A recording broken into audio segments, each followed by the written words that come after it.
faith and deepen our relationship with God. Mo ni ang usa sa mga impact o resulta sa pagiging usa ka encourager. Mas mo-grow imong faith and mas ma-deepen pa imong relationship with God. Ano na ang pag-strengthen in spirit. In Hebrews 10, ato gining usa sa mga verse about kanang encouragement and panagtapukay. Hebrews 10:25, let us consider how we may spur one another on toward love and good deeds, not giving up meeting together, but encouraging one another. Okay, emphasize yun na sa writer sa Hebrews, niya naagyod ang pag-encourage sa inyong pagtapukay, sa inyong pag-meet together, hindi nyo nakalimtan, but ayapin po ninyo ang pag-encourage sa matag usa. Dili lang nga kanang gatapok lang mo, then manguli ra dayon, naagyod ang pag-ginasigay. So, ang sa ato bod sa ato as a congregation, as a community, we are called also to help one another sa ato ang spiritual aspect nga magdinasigay ta.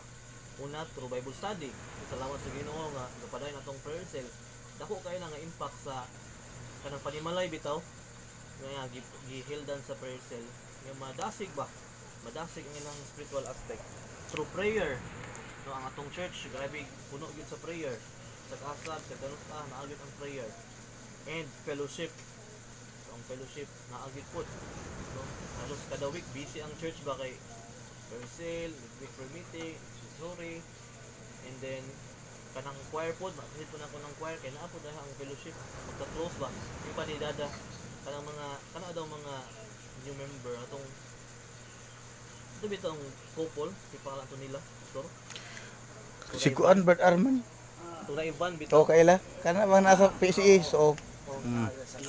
Invite mo niya, ugma naa sila sa choir practice. Mao. Yan obserbahan ba? Once yung member ka sa choir, na mas mo close imong relationship sa ano ba? Muntag usa. Sample kana si Bichi. So na di mo magtiyong daw. Observation na po ni Bimboy. Pero kato na sukad niya na apil sa choir, na close na siya ba sa mga women. So naagyo digid paunda ang fellowship sa kung sa man ang activity. So salamat sa Ginoo anak nga makapalig-on sa ato ang spiritual aspect. No, strengthening one another's faith, but also by sharing testimonies. Sa ato ang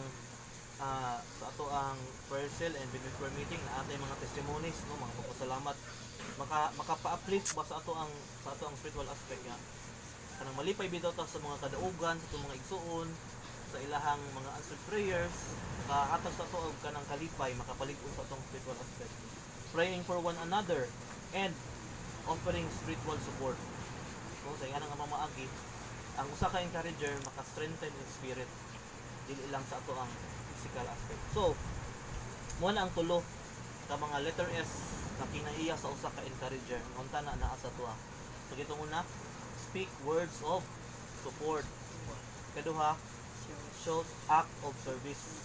And number 3, strengthen in spirit. So the 2 words SS, speak, support, show, service, and strengthen in spirit. So muna, we are called to be sources of hope and strength in each other. Mo gyud na ato ang source. Aside kang God, na paano mo yun, nag-given na magiging si God, atong pinaka-source yun. Napod tayo source din sa kalibutan sa atong hope and strength. Ito mga isuon sa pagtuo. Kay, di ba, kung sa usa ka kalig-on ba? So, usa ka kalig-on sa imong pagtuo, pero imong kauban sa simbahan kay kanang murag wala ra bitaw, di mo kaila, wala mo'y fellowship, wala mo'y Bible study, wala mo'y prayer, magkadugay, magkaluya ba ka? Dili ba na permanente consistent imong kadasig sa Ginoo kung ikaw lang, kung wala ang imong mga kauban sa simbahan nga maginasigay mo, maginampuay mo. So ato gyud ato gyud pangayoon sa Ginoo, Lord, I want to be an encourager. Ang simple words lang dako na gyud ang impact sa mga tao, both in word, dili lang word, but napod sa deed, para mag-edify sa church. Ginasulti sa mga apostol sa una na ayod ang encouragement. So mo to ato ang mensahe sa Ginoo. I pray nga kanang mapanalanginan ta ani nga kita mismo mahimong kitang encourager, di na kalimtan ang mga pagdasig sa sulat din sa scripture. And sa ito pagtapos, mag-pray ta. Lord, padaymi nga nagapasalamat sa imo ha. Pagod mo ang anayan nga daigon, pasalamatan sa tanan Ginoo. Ikaw ang source sa tanang butang, and ikaw po ang source sa wisdom, ikaw ang source sa grace, sa love, ikaw ang source sa tanang butang Ginoo.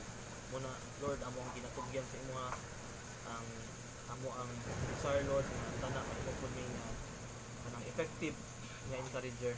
So tabangi mi nga mahimong ulsa mga mo ang approach sa mga taong Ginoo, sa among words, sa among actions, and also in our spiritual aspect. Lord, tabangi mi dili man mi perfecto Ginoo, naagi mga panahon nga masipyat mi, but Lord, amo ang ginapangayo sa imo ang kanunay nga pagdasig Ginoo nga mupadayon sa pagmanikamot nga ang tanang pagabuhaton ikaw mo'y maimot mong kinabuhi. Ginoo, ikaw mo amo ang saligan aning tanan, kay di gyud namo mahimo ni isugyod kay Ginoo kung dili ikaw mo ay magapanguna ani Ginoo. Muna nga among ginaampo Lord nga sa amo sa Mangagoy Community Church of Southern Baptist, padayon ka nga magdasig sa mga magapanalangin sa mga nga ang matag usa Ginoo imong mga kaanakan magpadayon gyud sa pagginsigay. Ay uban maluya, na uban madasig. Ay mga panahon nga kami na pud ang maluya, sila ang madasig. Tabangin mi Ginoo nga kanunay gyud among connection, among communication sa matag usa. Na hantod sa adlaw sa imong pagbalik Ginoo, na gyud ang matag usa magkauban ay ni Ginoo padulong diha sa langit. Lord, ang tanang ginampo, ginapasalamatan, pangalan lamang